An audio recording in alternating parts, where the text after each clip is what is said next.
প্রতিবার বাজেটের পর আন্দোলন হলেও এবার তা হয়নি।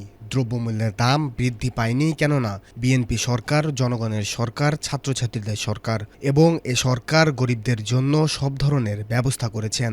রবিবার সকালে সাভারের হেমায়েতপুর তেঁতুলঝরা কলেজের 2026 সালের এইচএসসি পরীক্ষার্থীদের বিদায় ও দোয়া অনুষ্ঠানে প্রধান অতিথির বক্তব্যে এসব কথা বলেন সংসদীয় আসন ঢাকা 2-এর সংসদ সদস্য ও ডাকসুর সাবেক ভিপি আমানুল্লাহ আমান। এ সময় তিনি আরও বলেন, শিক্ষকরা যে শতভাগ বেতন পাচ্ছেন তা শহীদ রাষ্ট্রপতি জিয়াউর রহমান শুরু করেন এবং পরে বেগম খালেদা জিয়া শতভাগ বেতন নির্ধারণ করেন। বাংলাদেশের ইতিহাসে এবার সবচেয়ে বেশি বাজেট দেওয়া হয়েছে শিক্ষা খাতে। এছাড়া বাজেটে এবার হাটের রিংয়ের দাম অর্ধেক করা হয়েছে।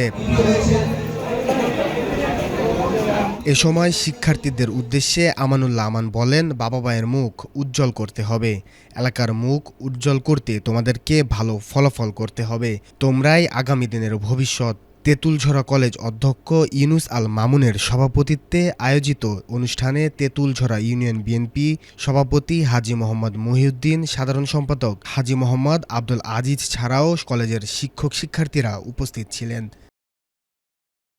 সবাই নেতৃবৃন্দ যারা আছেন এখানে সবাই বলেছেন যে আমাদের বিদায়ী ছাত্রছাত্রীরা অত্যন্ত কষ্ট করে ঘরের মধ্যে গরমের মধ্যে বসে আছে, যদিও ফ্যান চলছে।